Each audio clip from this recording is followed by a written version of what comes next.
pues, la finalidad de que yo estaría protegido, me iba a librar de la cárcel, y no me iba a salvar de pisar la cárcel, no iba a estar involucrado en problemas legales, ilícitos, sociales o en cualquier situación, y a la vez también iba a servir para lo que es tramitar el servicio médico y obtener alguna pensión de discapacidad en caso de que en algún momento pues me quedara desempleado o no tuviera ninguna oportunidad, y a la vez también para que mis papás pues, tuvieran la seguridad de que yo estaría protegido cuando ellos llegaran a faltar.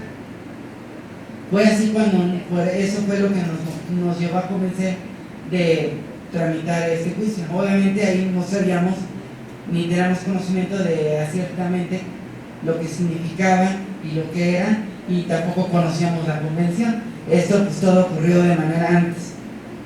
Y bueno, pues hice lo que era todo este proceso y se llevó el caso con una abogada y llegamos al juzgado de familiar, que es el 35. Ahí pues fui evaluado por 4 médicos psiquiatras del forense, y estos médicos pues nada más me empezaron a hacer preguntas para pues, ellos dictaminar si era candidato o no a tener este juicio.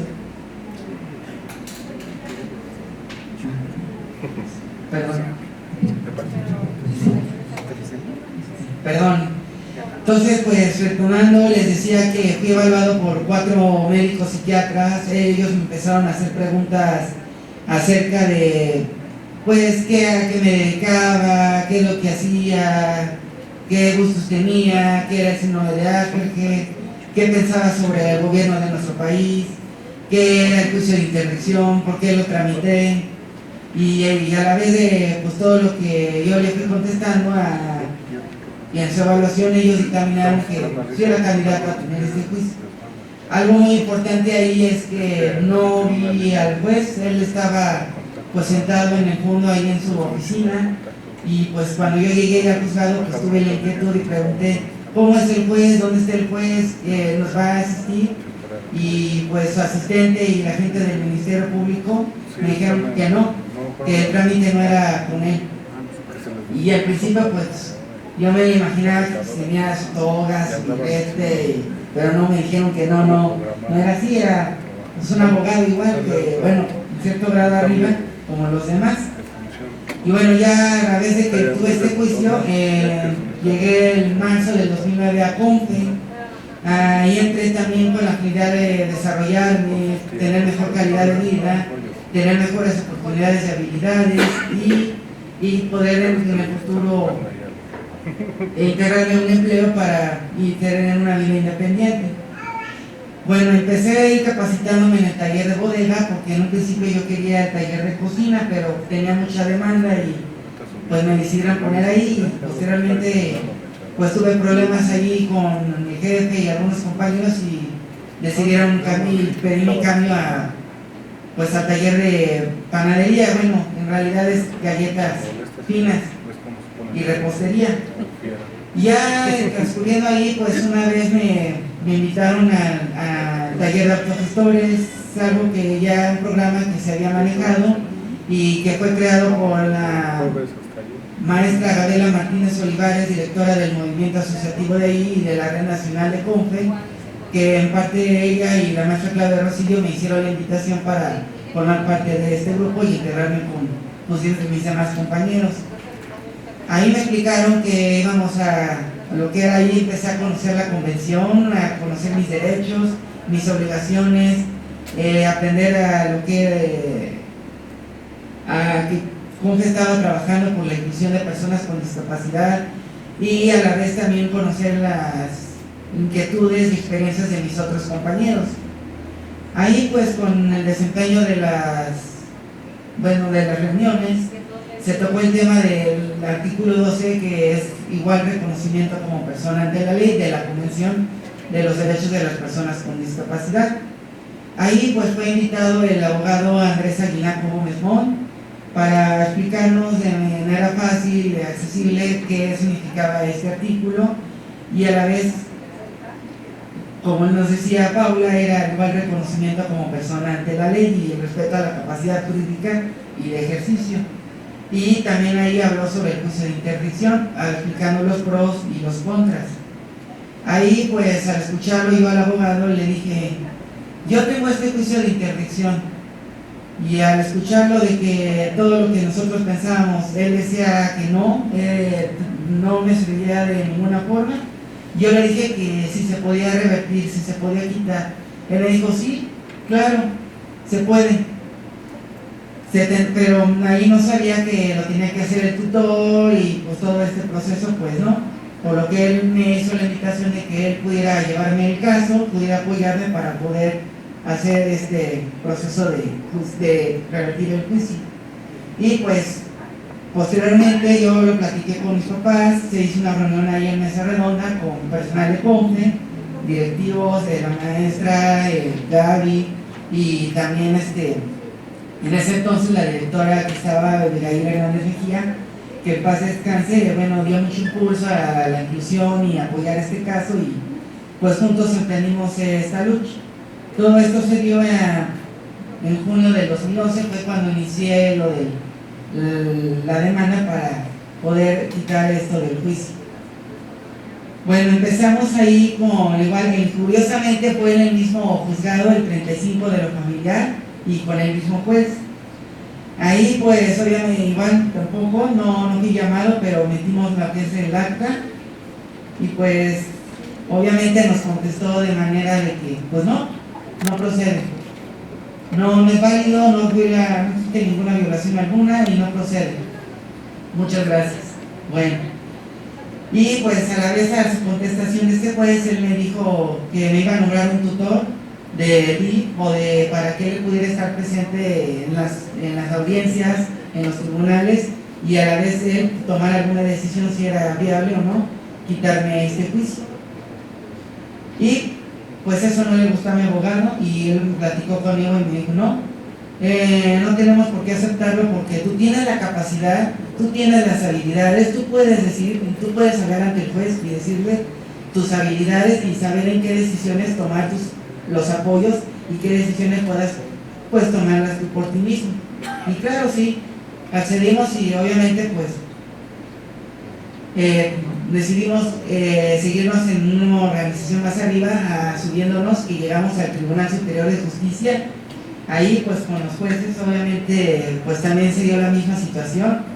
Obviamente que este juez del tribunal utilizó lo que es pues la convención, nos lo puse hasta en el idioma inglés, que decía que no existía violación al Código Civil ni el Código de Ética, no procede, y se está respetando según él el artículo 2, tu capacidad jurídica. Y pues no es cierto, no.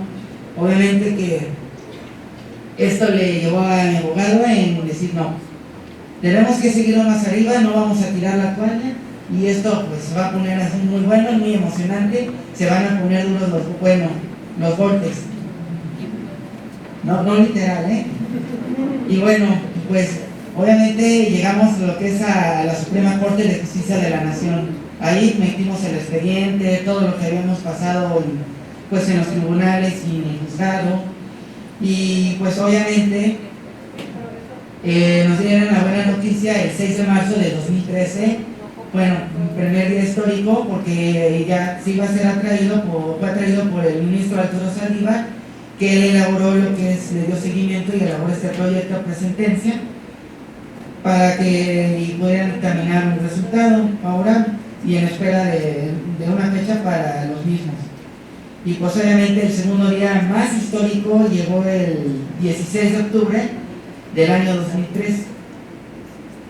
Ahí cuando escuchamos la audiencia, ahí pues ahora sí que ya intervinieron muchísimas más personas, se integraron más personas de lo que es el Centro Estratégico de Impacto Social, una organización que fundó mi abogado, y en el que pues estuvieron varias abogadas ahí para llevar el caso, entre ellas la licenciada Paula Méndez, aquí presente, que fue una de las que participó, y pues también se solicitó el apoyo de la Comisión de Derechos Humanos del Distrito Federal, la Comisión Nacional de Derechos Humanos Nacional, y los amigos Cuyé, que eran parte de otro grupo de abogados y colegas de ellos mismos, para ellos dictaminar dar sus opiniones, ver que apoyar a este caso para que los juristas pudieran dar su resolución final. Y a la vez también ahí se sumaron los compañeros de autogestores, la maestra Gaby, Coque, la directora. O sea, fue un parteaguas que también estuvieron los medios de comunicación ahí, entonces ahí fue el día en que empezamos a difundir todo. Y ahí nos enteramos que era el primer caso de una persona con discapacidad que me metía una demanda para quitar este juicio de interdicción. Y pues los resultados obviamente me otorgaron fueron favorables, me otorgaron el amparo y decían que sí tenía la razón. Ahí pues algo muy sorpresivo fue de que nos dieron en lectura fácil algo muy sorpresivo que yo entendí totalmente y eran varios puntos en el que el juez se veía obligado a obedecer. Y bueno, aquí cabe aclararles que lo del amparo se dio por unanimidad de 4 votos a favor y 1 en contra. El voto en contra fue del ministro Ramón Cosío, pero él no estaba en contra de que me otorgaran el amparo o de que estuviera, de que no era candidato a que me dieran el juicio de interdicción. Lo que él quería era declararlo inconstitucional para que él se creara un modelo de apoyo para la toma de decisiones. Pero pues sus demás compañeros no apoyaron y decidieron mejor darme el amparo. Entonces ya una vez otorgando el amparo, regresamos con el juez, ahí al juzgado. Ahí obviamente el juez, pues ya platiqué con él, ya lo conocí en persona, igual lo mismo que había platicado con los doctores, pues le dije acerca de mis inquietudes, les hablé de mi diagnóstico, que es el síndrome de Asperger, le dije a qué me dedicaba, qué era lo que hacía, por qué quería meter esta demanda contra el juicio de interdicción. Y pues ya a lo largo de esa plática, él decidió que me iba a mandar a hacer estudios médicos y psicológicos para poder examinar y a raíz de sus resultados formular su sentencia final. Y a la vez también requirió de informes sobre mis habilidades, capacidades, mis tomas de decisiones, todo lo que han conocido de mí, las personas que me rodean, principalmente pues en CONFE, en la Universidad de Anáhuac, donde bueno, en ese tiempo estaba estudiando el diplomado, lo de Inclúyeme, donde empezaba mi vida independiente, en el Museo Sumaya. Te voy a parar acá para seguir nosotros, pero quería que escucharan un poco cuál fue la experiencia de Ricardo y por qué es que presenta este amparo. Como les decía, este fue el primer caso que llegó a la corte y como bien decía él, justamente bajo esta, se llama así jurídicamente, interpretación conforme, ¿no? Es decir, vamos a interpretar la interdicción de cierta forma que sea conforme al modelo social de derechos humanos. Esto, bueno, esto no funcionó. Aquí está. Esto no funcionó y por esta razón llegaron nuevos asuntos a la corte.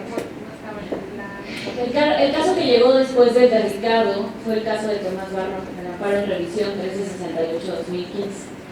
Y aquí, ahora sí, la Corte por primera vez declara que el estado de interdicción es inconstitucional e inconvencional, esto es decir, que es contrario a los derechos que están en la Constitución y en los tratados internacionales que ha firmado México, principalmente la Convención sobre los Derechos de las Personas con Discapacidad. Este criterio o esta forma de pronunciarse respecto a la interdicción, la Corte ya la repitió en diversísimas ocasiones, que son todos estos amparos que les he visto acá. Y bueno, justamente todo esto lleva a que por fin se empiecen a hacer modificaciones en las legislaciones que tenemos en México. La primera, y es muy reciente, apenas fue el 24 de abril de este año, fue el Código Nacional de Procedimientos Civiles y Familiares. En el Código Nacional de Procedimientos Civiles y Familiares, ahora se reconoce la capacidad jurídica de todas las personas mayores de 18 años. Asimismo, desde este código se elimina la interdicción. Ahorita vamos a hablar de los detalles de cómo opera esto, porque también es muy complejo. Además, se reconoce el derecho, otra vez, de todas las personas, no solo de las personas con discapacidad, de tomar decisiones con apoyo. Y finalmente se establece un procedimiento, así se llama, para la designación de apoyos extraordinarios. Ahorita vamos a hablar de por qué extraordinarios. El gran problema, digamos, de que hoy en día tengamos esta legislación y no se hayan modificado los códigos civiles de cada uno de los estados, es que primero se reguló la excepción y nos falta la parte general, ¿no?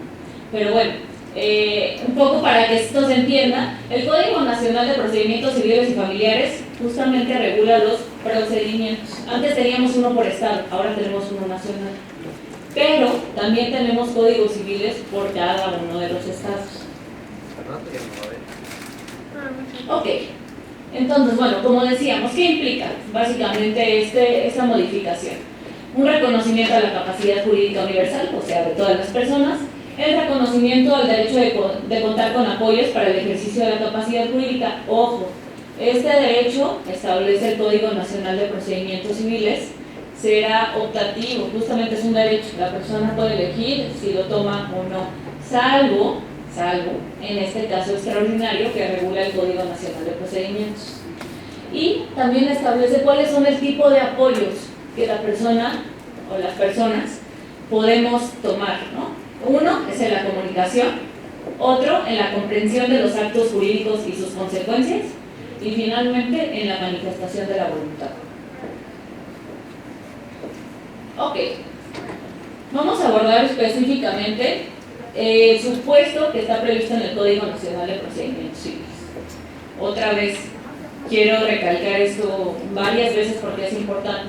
Es un supuesto extraordinario, ¿no? No es general, no es para todos los casos de personas que requieran apoyos. Únicamente será para aquellas personas que no se pueda conocer su voluntad de ninguna forma. No sé si ustedes tuvieron la oportunidad de ver justamente en la mañanera cuando fue un chico con parálisis cerebral a presentarse ahí ante el presidente y su forma de comunicarse. Bueno, su nombre es Daniel Roblesaro, y si gustan ahorita también les pongo un video de cómo es que se comunica él, pero quizás varios de ustedes ya lo conocen, estos tableros alternativos de comunicación, ¿no? Es decir, Daniel no puede hablar, Daniel no tiene control sobre su movilidad, el único control que tiene respecto a su movilidad es sus ojos, ¿no? Y este tablero lo maneja a través de sus ojos, ¿no? Arriba, abajo, demás. Y así es como él va estructurando oraciones, ¿no? Que le permiten comunicarse y que le permiten justamente expresar su voluntad. En este caso, evidentemente, Daniel no entraría dentro de este supuesto. Otro ejemplo es, a ver, hay muchas formas de comunicación no verbal, ¿no? Muchas personas con discapacidad se comunican quizás a través del lenguaje físico, ¿no? Te muestran, te llevan, te rechazan, ¿no? Ciertas cosas que no quieren. Entonces, esa es otra forma de conocer la voluntad de la persona. En ese caso, tampoco aplica este caso extraordinario, ¿no? Nos estamos refiriendo únicamente en aquellos casos donde ya se agotaron todas las formas posibles para conocer la voluntad de la persona y no fue posible. También, en este caso, es que no se hayan designado apoyos en una designación anticipada. Esto es decir, yo podría, ya con justamente esta nueva legislación, hacer una designación anticipada de apoyos. Si yo tengo un accidente y quedo en estado de coma, quiero que mis apoyos sean tal y tal y tal persona, ¿no? Ese también es importante que ustedes sepan que es un derecho que tienen hoy en día. Entonces, para acceder a este supuesto, una, no se pudo conocer mi voluntad de ninguna forma. Dos, no dejé ninguna designación anticipada de apoyos. A ver, también esto se tiene que acreditar ante el juez. Este es el único procedimiento que sí será ante un juez cuando hablamos de apoyos. ¿Y qué tengo que acreditar ante el juez? Que efectivamente hice todos los esfuerzos posibles para conocer la voluntad de la persona. Oye, pues es que mira, ya lo hice a través de este tipo de comunicación alternativa, y no estoy hablando forzosamente, porque yo sé que hay un tema económico de por medio también, de estos tableros de comunicación. Estos tableros de comunicación surgen precisamente de otro tipo de materiales que pueden ser incluso impresos, ¿no? En una hojita, ¿no? Muéstrame con tu mirada, muéstrame con tu mano, muéstrame, etc. Y bueno, también que ya se le prestaron todas estas medidas, ¿no?, a la persona y no fue posible conocer su voluntad. Y finalmente, y esto es especialmente importante, esta designación de apoyos extraordinaria no se va a designar porque sí, ¿no?, sino que realmente tiene que ser necesaria para el ejercicio de los derechos de la persona, porque está en un momento en donde es importante para su protección. Ejemplo, ¿no?, y me remito otra vez quizás a una persona que está en estado de coma o quizás que tiene un Alzheimer muy desarrollado y ya no es posible conocer su voluntad, ¿no? En esos casos quizás se le tiene que hacer una intervención quirúrgica, es necesario un tratamiento médico, es necesario quizás, no lo sé, establecer su testamento porque todavía no lo tiene, ¿no? En estos casos, solo en estos casos, cuando realmente esté de por medio sus derechos, se puede dictar unos apoyos extraordinarios. Solo en esos casos. Entonces yo tengo que acreditar ante el juez, como persona que quiere establecer una designación de apoyos extraordinarios, esto. 1, que ya agote todas las formas posibles. 2, que no hay una designación anticipada. 3, que es necesario. Que es necesario por algún derecho que en ese momento de la persona está en riesgo. ¿Quién puede hacer esta solicitud? Cualquier persona. Cualquier persona puede hacerlo, cualquier persona que acredite estos 3 puntos que les acabo de decir. ¿Y cómo? Bueno, básicamente, como lo establece el procedimiento del Código Nacional ahora, es que un juez o jueza va a determinar a las personas de apoyo considerando justamente la voluntad y preferencias de la persona que manifestó previamente, y de no existir, y ahorita voy a explicar estos supuestos, se determinará tomando en consideración la relación de convivencia, confianza, amistad, cuidado o parentesco que exista entre ellas. Aquí, como pueden ver, son básicamente los supuestos. Una persona que quizás durante su vida tuvo la posibilidad de expresar su voluntad y por una u otra razón ya no es posible conocer su voluntad. El ejemplo que poníamos, un accidente, quizás una enfermedad degenerativa que en algún momento ya no permite conocer la voluntad de la persona. En esos casos se tiene que respetar la voluntad y preferencias expresadas previamente. Otra vez, por ejemplo, estábamos hablando del tema del testamento, que ahí yo no creo que haya un derecho de por medio en riesgo, pero es un ejemplo.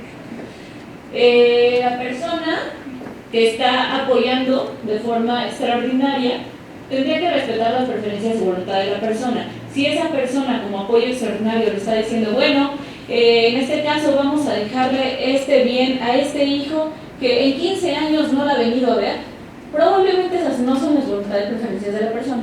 O vamos a apoyarle para que en este tratamiento médico se haga una donación de órganos a su hermano al que no le ha hablado en 15 años. Bueno, otra vez, probablemente esa no es la voluntad y preferencia de la persona. O una persona que en múltiples ocasiones señaló que no quería recibir cierto tipo de tratamiento, ¿no? Y quizás en ese momento no puede expresarlo, pero en múltiples ocasiones lo dijo. Pues evidentemente, conforme a su voluntad y preferencias, no podría recibir ese tratamiento. Eso es lo que se tiene que respetar. Y ahora, hablemos de una persona que quizás en ningún momento de su vida ha sido posible conocer su voluntad y preferencias. En ese caso, lo que tendrá que evaluar el juez es justamente esta convivencia de confianza, amistad, cuidado o parentesco, ¿no?, hacia la persona que está queriendo ser designada como apoyo. Ahora, de no existir ninguna de las personas anteriores, es decir, que esta persona no ha tenido ninguna relación de convivencia, confianza, amistad, cuidado, parentesco, yo sé que no es el caso porque aquí seguramente todos lo tienen simplemente porque hay alguien aquí, pero hay muchas personas con discapacidad que están institucionalizadas y se han permanecido. En esos casos se tendrá que designar a una persona física o moral con base en un registro, ¿no?, que va a tener el gobierno. Aquí hay otra problemática porque este registro se tiene que establecer en los códigos civiles locales, que les digo que todavía no se han modificado, pero bueno, afortunadamente entiendo que ese no sería el caso de ninguno de nosotros. Y bueno, entonces, ¿qué tiene que evaluar el juez cuando va a designar a la persona extraordinaria? Pues justamente lo que tuvo que haber acreditado esta persona. Uno, que es imposible conocer la voluntad y preferencias de ningún modo, en ningún formato de comunicación, que efectivamente hay un riesgo, ¿no?, a los derechos, patrimonio o la integridad de la persona. Y 3, esta relación, el juez también tiene que hacer esta realización de esfuerzos, ¿no? Para conocer justamente la voluntad de la persona y ver que no pudo tampoco ante él manifestarlo de ninguna forma. Y bueno, entonces, ¿qué se va a establecer, ¿no? En esta sentencia que emite el juez conforme a la designación de apoyos extraordinarios? Principalmente dos cosas, ¿no? Pues quién va a ser la persona o personas de apoyo, cuál va a ser la temporalidad de estos apoyos. Otra vez un ejemplo, ¿no? Quizás estos apoyos extraordinarios se establecieron específicamente para que esta persona que está siendo apoyada reciba algún tratamiento médico. Evidentemente la temporalidad de esta designación de apoyos extraordinarios tiene que responder a eso, ¿no? Esta persona va a ser designada como apoyo extraordinario conforme dure este tratamiento médico, ¿no? Y esto es justamente, digamos, por lo intrusivo que pueden ser estos apoyos extraordinarios, ¿no? Aquí, de cierta forma, está siendo un representante de la persona, ¿no? Y en este sentido, pues por ello es que se tiene que poner una temporalidad definida de cuánto tiempo van a durar esos apoyos extraordinarios. Dos, ¿cuáles van a ser los alcances y responsabilidades de la persona designada? Volvemos al mismo ejemplo. Los alcances del apoyo extraordinario son para el apoyo en el tema de su tratamiento médico, pero no puedes decidir respecto a nada más. No puedes decidir respecto a su patrimonio, no puedes decidir respecto a su testamento, no puedes, es únicamente para este tema en específico. Si quieres en otro tema en específico, lo tienes que volver a llevar al juez, ¿no? Justamente por lo delicado de este tipo de apoyos extraordinarios. Y tres, pues sus responsabilidades, ¿no? Que tienen que ver nuevamente con cuál va a ser la función específica que va a desempeñar. Y ahora también se establecen ciertas salvaguardias. Como habíamos abordado anteriormente, pues las salvaguardias son justamente esta forma, ¿no?, de acreditar que se está respetando la voluntad de la persona. El ejemplo que poníamos, oye, en esta salvaguardia estoy viendo que le están dejando este inmueble a una persona a la que no le da 15 años. Acredítame ante el juez por qué, ¿no? Y pues justamente esto sería a través de estos informes que se tienen que dar a la autoridad correspondiente. Ahora, lo que dijimos anteriormente, la persona designada como apoyo tendrá la obligación de actuar de acuerdo con la mejor interpretación posible de lo que fuera la voluntad de la persona.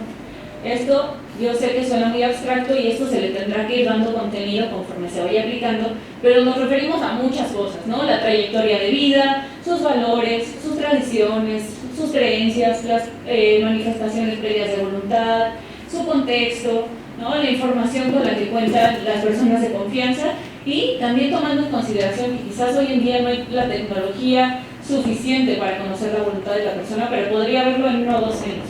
Y la persona que se apoyó tendrá que también procurar allegarse de este tipo de tecnología para conocer, ¿no? Hablemos otra vez del caso de Daniel.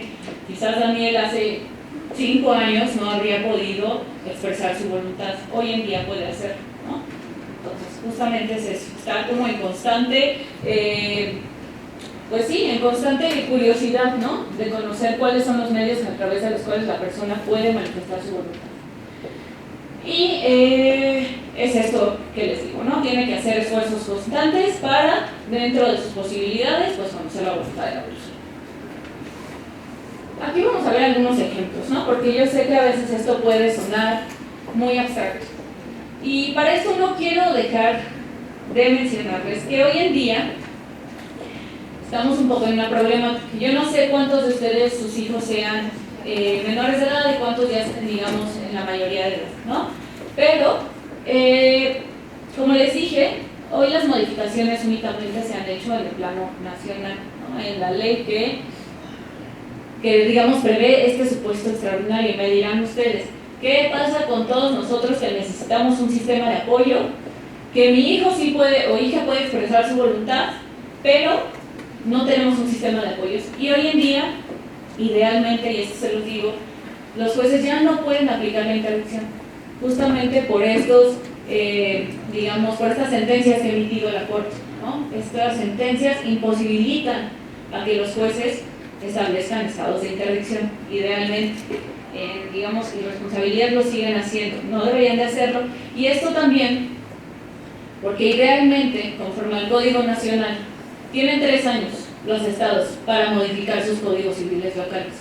3 años justamente para modificarlos conforme a los parámetros que están en el Código Nacional y que están en las sentencias de la Corte. Esto quiere decir, idealmente en 3 años ya no vamos a tener interdicción en los códigos civiles locales. Lo que deben de regular son los sistemas de apoyos y los salvaguardias. ¿Cómo? No lo sabemos. Hoy en día hay una iniciativa que se presentó en el Congreso de la Ciudad de México. Esa iniciativa se presentó el 16 de febrero.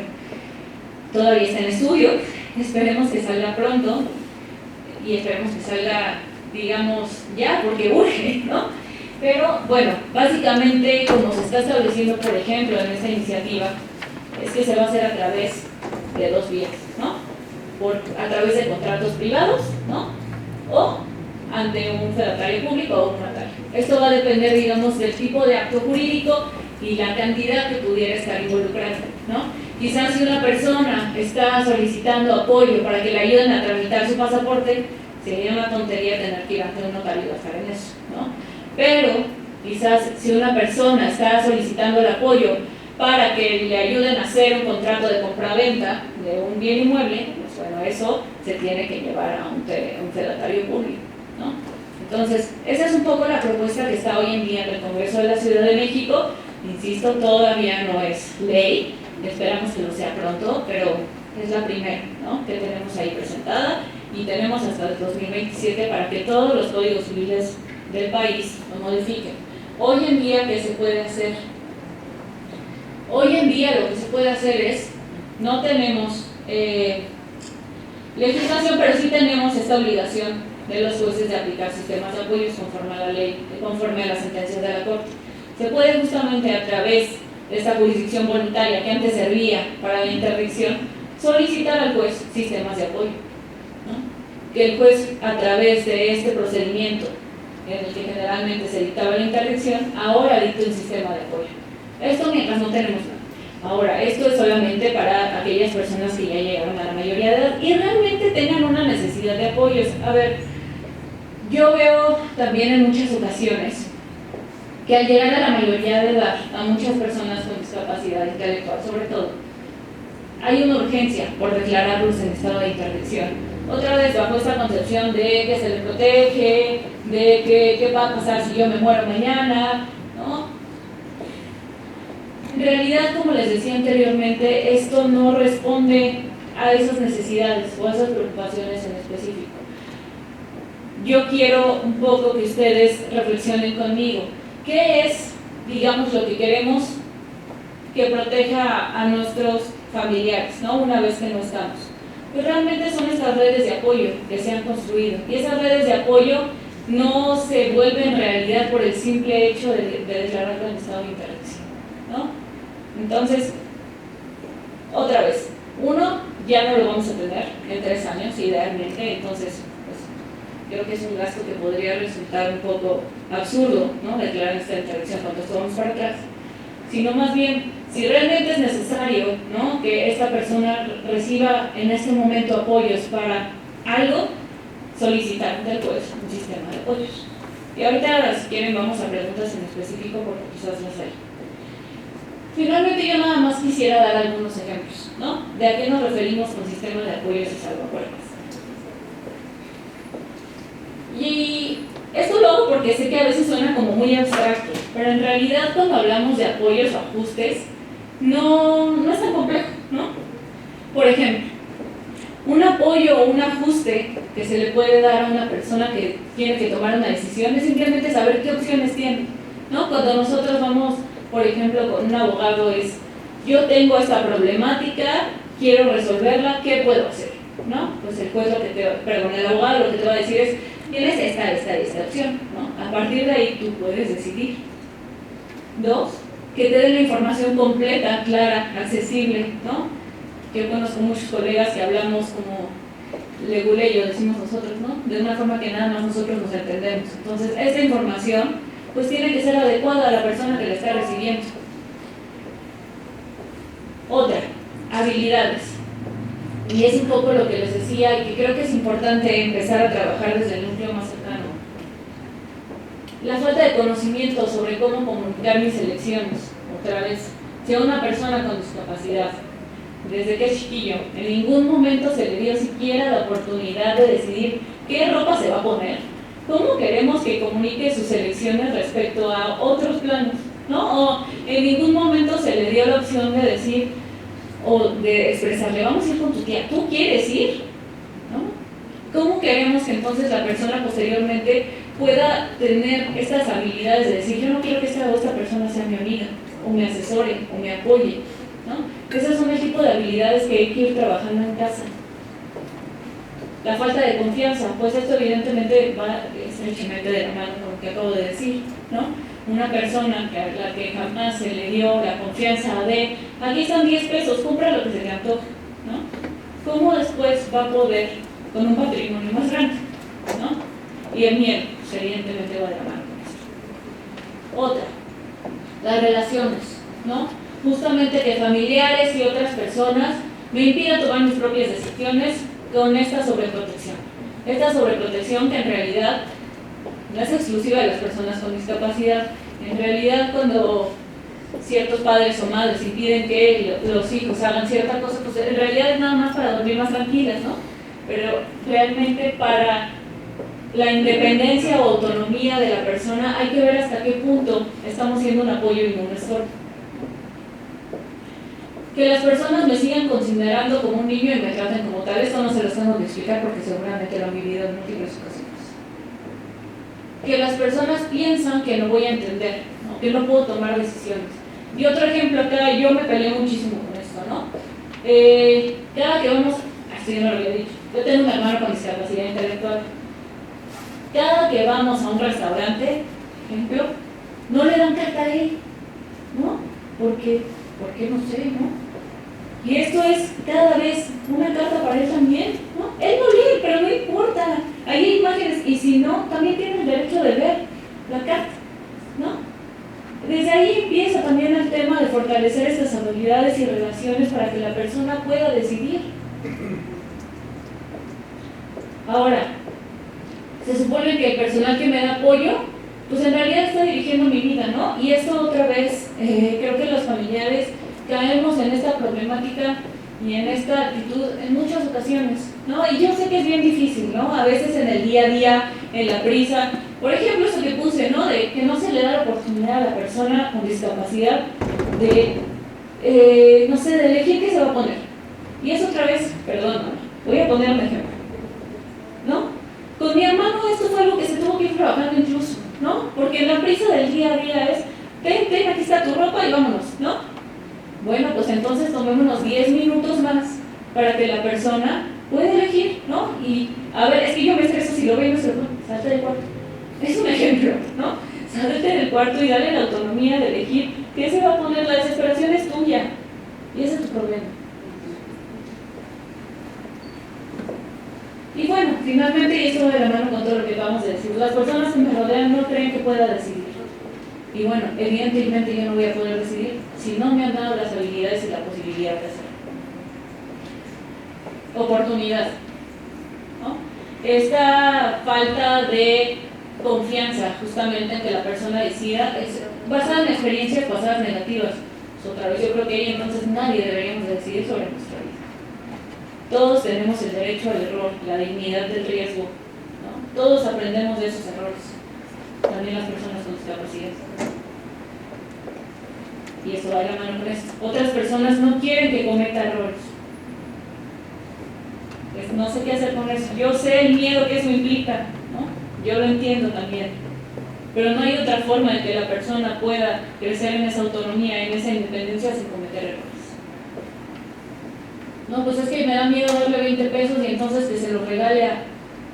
Pues cuando suceda entonces hablar esta situación, oye hijo, esos 20 pesos eran para que compraras tu comida y ahora no vas a poder comprar esto, pero es importante que sepas que ese dinero es para ti, para que lo utilices para esto.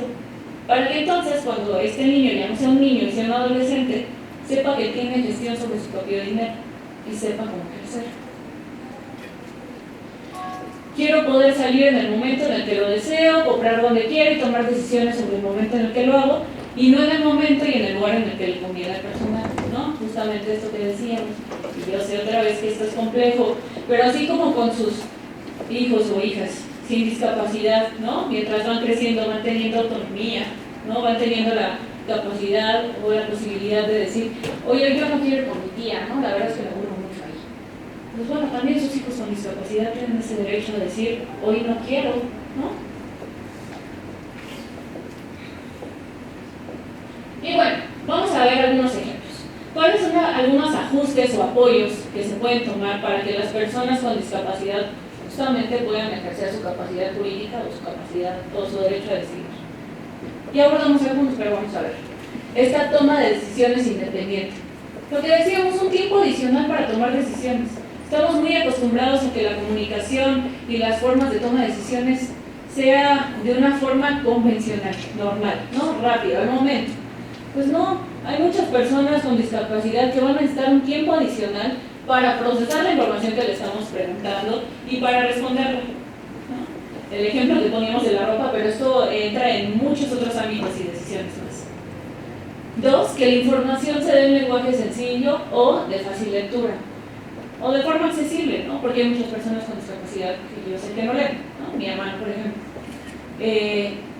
Esto creo que es especialmente importante exigirlo cuando estamos ante otras personas, ante un notario, ante un juez, ante una autoridad administrativa, ¿no? Obviamente es muy común que uno va, por ejemplo, a los servicios del IMSS o del ISSSTE, ¿no? Y que en lugar de referirse a la persona con discapacidad a la que se le va a hacer el tratamiento o el medicamento, etcétera, se dirigen a ustedes, ¿no? Y lo explican de la forma más técnica posible, de la forma que ni siquiera nosotros entendemos qué nos acaba de decir, ¿no? Es su derecho que les den esta información de forma accesible, en varios formatos, visual o de audio.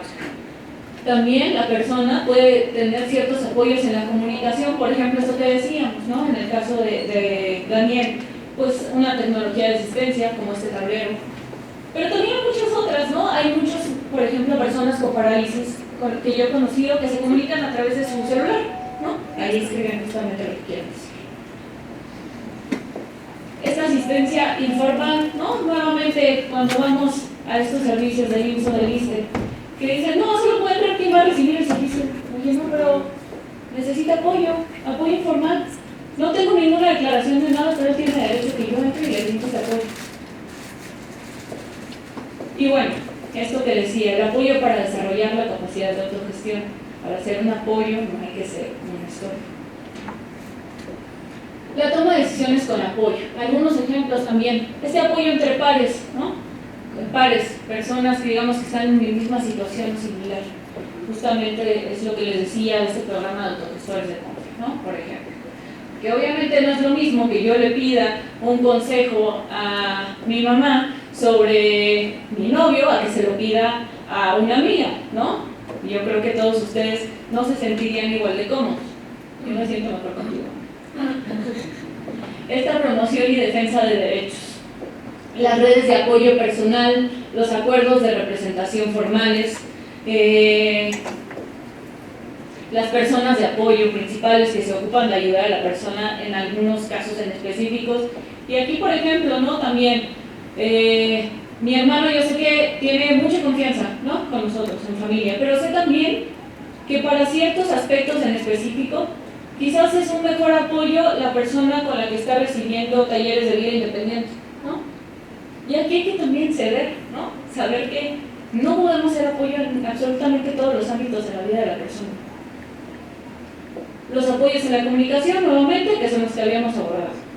Y la toma de decisiones en situaciones complejas, ¿no? Aquí se trata de un ámbito en el que hay muchas dificultades para que la persona pueda tomar una decisión. Y, pues, por ejemplo, acá, algún ejemplo es la toma de decisiones facilitada, ¿no? Como apoyo cuando las decisiones son complejas o cuando la persona necesita apoyos considerables o no se comunica de formas tradicionales. Y acá, pues justamente podría ser el supuesto que les acabo de platicar, que ya tenemos en el Código Nacional, ¿no? Esta designación de apoyos extraordinarios. Y vamos a ver algunos ejemplos. Yo sé que varios también ya los vimos, pero nada más para que acabe de aterrizar. Lo de la toma de decisiones, algunos ámbitos, que generalmente estos son los que más llegan a preocupar a los familiares, ¿no? En el ámbito del dinero y de la economía, en el ámbito de salud y el bienestar. A ver, quizás cuestionamientos sobre dónde pongo el dinero, Bueno, pues otra vez ir fortaleciendo, ¿no? De a poco estas habilidades. Bueno, este dinero, ¿qué te parece si lo vamos ahorrando de a poco en esta alcancía? Y los días 15 tú me vas a acompañar a hacer las compras para que veas cómo las vamos a realizar, para que veas realmente cuánto cuesta, para que veas cómo te tiene que dar tu cambio, ¿no? El tema del presupuesto, ¿no? ¿Cuál podría ser un apoyo? Oye, pues yo estoy recibiendo esta pensión que me da el gobierno y necesito que mi hermana, ¿no?, me apoye a gestionar ese dinero. ¿Cuánto dinero tengo? ¿No? Lo podemos llevar en un cuaderno para que tú me vayas explicando. ¿Cuánto me recomiendas quizás que gaste al mes? ¿O cuánto me recomiendas que vaya guardando? ¿No? El apoyo para pagar las cuentas, ¿no? O cómo gastar el dinero. Bueno, pues otra vez un apoyo podría ser, yo voy a ir al cine, ¿no? Oye, mamá, voy a ir al cine y pues bueno, yo como padre sé que esto cuesta la entrada, esto puede costarte unas palomitas, ten, gestiónalo, ¿no? Aquí está el dinero. No sé qué beneficio recibo, mi mamá se ocupa de todo eso, pues ahí otra vez, ¿no? ¿Qué va a pasar cuando la mamá no esté? ¿No? Entonces es otra vez fortalecer eso, estas relaciones de comunicación. Algunos padres también no quieren pagar los derechos de matrícula y de examen porque dicen que es un despilfarro, ¿no? El dinero para sus hijos, que no va a obtener buenos resultados en la escuela. Bueno, otra vez, ¿no? ¿Y dónde invertir el dinero para un futuro?